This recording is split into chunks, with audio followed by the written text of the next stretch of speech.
बात करेंगे बिलासपुर से बड़ी खबर। कांग्रेस विधायक ने निर्वाचन पर याचिका का जो मामला है, इस मामले में देवेंद्र यादव के निर्वाचन को चुनौती देने का मामला सामने आया है। मामले में हाईकोर्ट ने अपना फैसला सुरक्षित रख लिया है। बीजेपी के उम्मीदवार ने यह याचिका दायर की थी।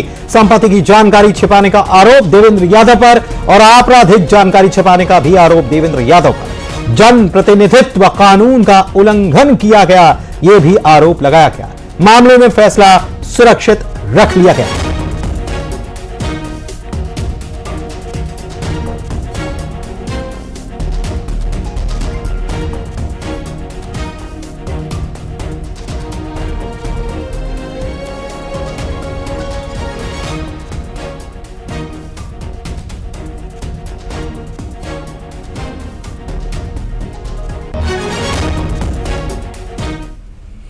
और बिलासपुर से खबर आपको बता रहे हैं, जहां पर पटवारियों का दूसरे जिलों में तबादला करने के मामले में हाईकोर्ट ने शासन के आदेश को निरस्त कर दिया है। तबादलों में नियमों का पालन नहीं हुआ है, यह कोर्ट की तरफ से कहा गया। आपको बता दें कि 30 सितंबर 2022 को पटवारियों का ट्रांसफर किया गया था दूसरे जिले में। सुनवाई के बाद अदालत ने यह माना है कि तबादलों में नियमों का पालन नहीं हुआ। कोर्ट ने आदेश दिया कि विभाग चाहे तो नियमों के अनुसार अपनी प्रक्रिया को पूरा कर सकता है। कोर्ट ने इसे लेकर दायर सभी याचिकाओं को भी निराकृत कर दिया है। बताया कि पटवारी अनुराग शुक्ल, सनत कुमार विश्वास समेत अन्य का 30 सितंबर 2022 को अपर सचिव राजस्व और आपदा प्रबंधन विभाग के द्वारा अन्य जिलों में ट्रांसफर किया गया था। पटवारियों ने हाईकोर्ट में याचिका लगाई थी, जिसमें नियमों का हवाला देते हुए बताया गया कि पटवारियों के नियुक्तिकर्ता अधिकारी कलेक्टर हैं। उनकी वरिष्ठता जिले के आधार पर रहती है। जिले से बाहर अगर उनका स्थानांतरण किया जाता है तो वरिष्ठता सूची में वे निचले क्रम पर हो जाएंगे। साथ ही भू राजस्व संहिता की धारा 104 में नियुक्ति और सेवाओं का अधिकार कलेक्टर को दिया गया है। राजस्व पुस्तक परिपत्र के खंड 5 की कंडिका 16 के संशोधित आदेश में पटवारियों को उनके जिले के भीतर कलेक्टर को ही स्थानांतरण करने का अधिकार है। पूर्व में कोर्ट ने स्थानांतरण के आदेश पर भी रोक लगा दी थी।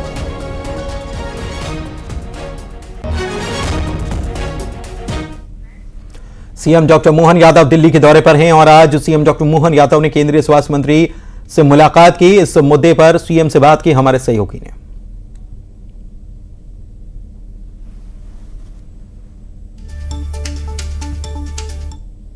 मुख्यमंत्री मोहन यादव मेरे साथ हैं। सर, पार्टी अध्यक्ष और केंद्रीय मंत्री जेपी नड्डा से मुलाकात हुई है, क्या रहा सर?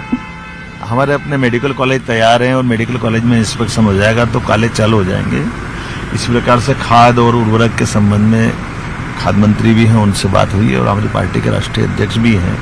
मैं सब प्रकार से इस चर्चा करने के बाद मुझे लगा कि उनसे बात करके हमारे अपने खास करके परिवार के मुखिया हैं तो मुझे संतोष रहा कि उन्होंने कहा मैं सब प्रकार की हेल्थ सुविधाओं के लिए भी ध्यान रखूँगा और खाद के लिए भी उन्होंने अपना ऑर्डर बढ़ाने के लिए कहा। सर, कल योग दिवस है तो आप कहाँ योग करेंगे? आपका वैसे वीडियो तो वायरल हो चुका है। भोपाल में नहीं करेंगे, भोपाल में रहेंगे।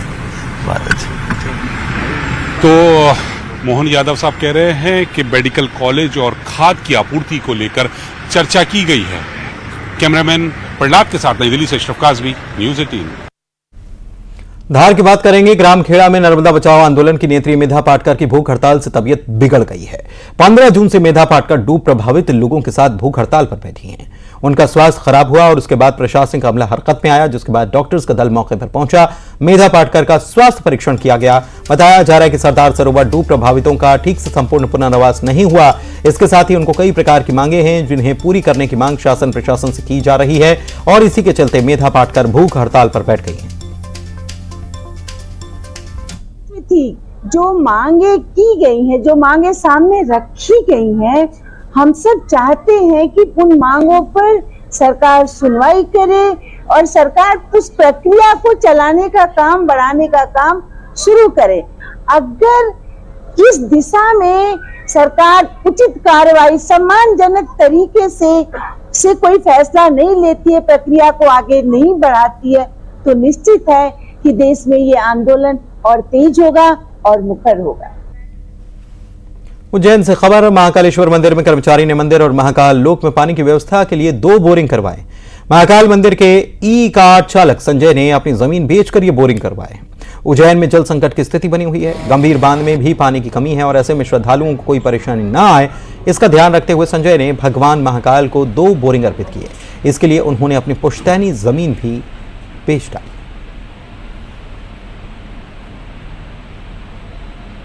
ई कार्ड चालक पे पद पे हूँ यहाँ पे।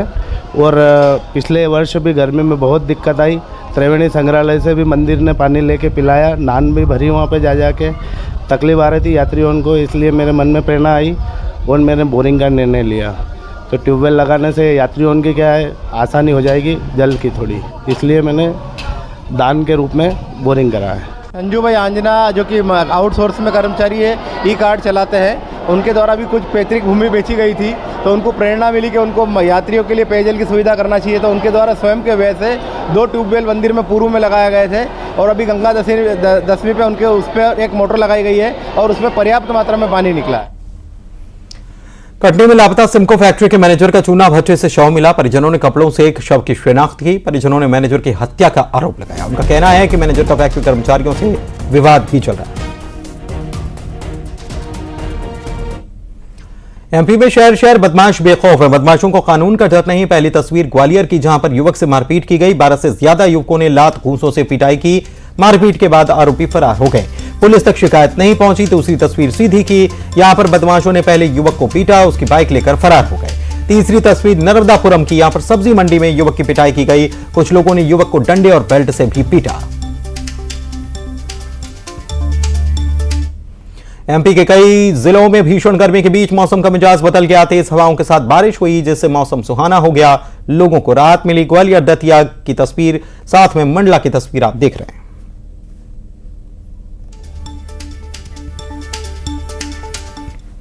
जम्मू कश्मीर में दुनिया का सबसे ऊंचा रेल ब्रिज बनकर तैयार है। भारतीय रेलवे और इंजीनियर्स के अजूबे चिनाब रेल ब्रिज पर आज ट्रायल रन भी हो गया। रामबन जिले के संगलदान और रियासी के बीच बने चिनाब रेल ब्रिज पर जल्द ही रेल सेवाएं शुरू कर दी जाएंगी।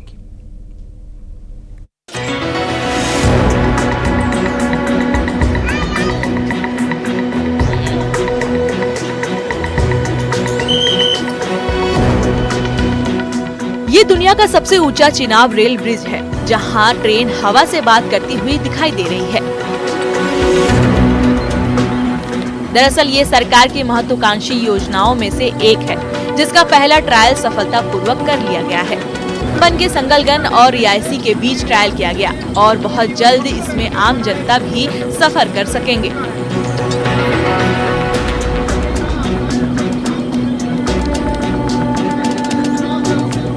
जिससे जम्मू और कश्मीर घाटी में रहने वाले लोगों का सफर आसान हो जाएगा।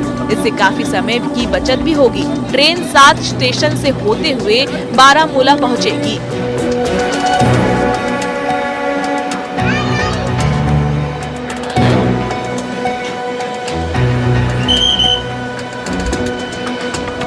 इस ब्रिज का निर्माण उधमपुर, श्रीनगर, बारामूला के रेल लिंक परियोजनाओं के तहत किया गया है। चिनाब नदी से लगभग 359 मीटर की ऊंचाई पर इस पुल को बनाया गया है। पुल की लंबाई 1.3 किलोमीटर है।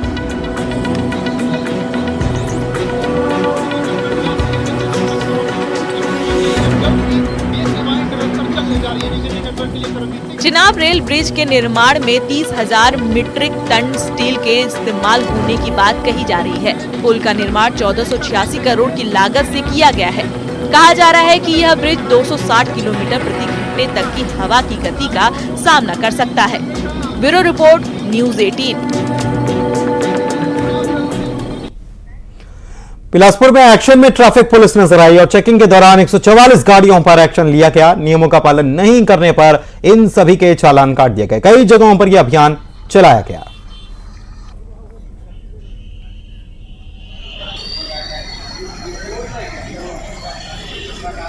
बिना नंबर वाहनों पर यातायात पुलिस।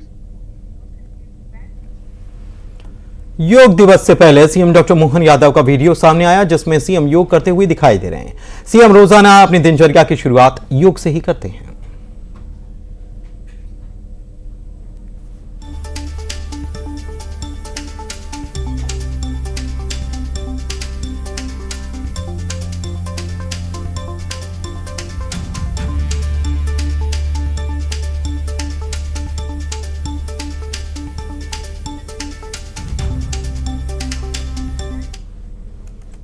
योग की शक्ति पूरी दुनिया जानती है। भारतीय मूक बधिर वॉलीबॉल टीम ने तो वर्ल्ड चैंपियन बनने के लिए योग की शरण ले रखी है। टीम के खिलाड़ियों ने ग्वालियर में रहकर योग किया। अपने खेल को बेहतर बनाने के लिए, अपने तन और मन को मजबूत करने के लिए इन्होंने योग का सहारा लिया। इस रिपोर्ट को देखिए, मुझे दीजिए इजाजत। नमस्कार।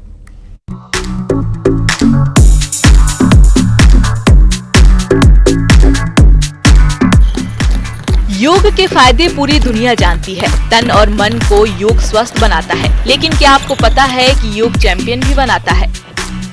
इन्हें देखिए, योग कर रहे लोग भारतीय मुख बधिर वॉलीबॉल टीम के खिलाड़ी हैं।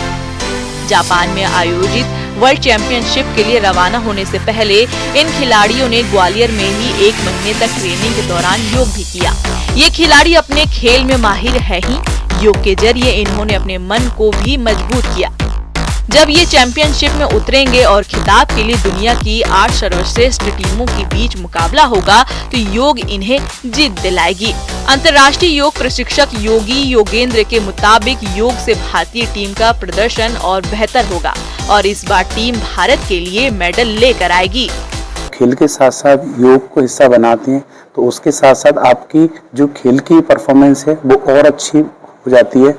जैसे कि आप किसी भी चीज में स्पोर्ट्स में आपका शरीर लगता है, आपके शरीर को लचीलापन भी रखना पड़ता है। लचीलेपन के साथ साथ आपके शरीर में स्ट्रेंथ भी हो, तो ये टीम जाएगी तो उसमें इस टीम को ये उसमें फायदा मिलेगा कि आप एक योग के माध्यम से आप अपने शरीर को इंजरी फ्री रख सकते हो। कंपटीशन खेलते हैं किसी भी स्पोर्ट्स का, उस समय एक खिलाड़ी का भावना अलग तरीके की होती है, तो उस फोबिया से बचने के लिए योग के कई तरह के इनको आसन कराए गए, जिससे इनका और कॉन्फिडेंस बिल्डअप होगा और कॉन्फिडेंस के बिल्डअप के साथ साथ ये अच्छा प्रदर्शन कर पाएंगे और मेडल लाने के लिए, पदक लाने के लिए, एक टीम को उच्च स्तर का लाने के लिए ये टीम सहभागिता वहाँ पे रखी।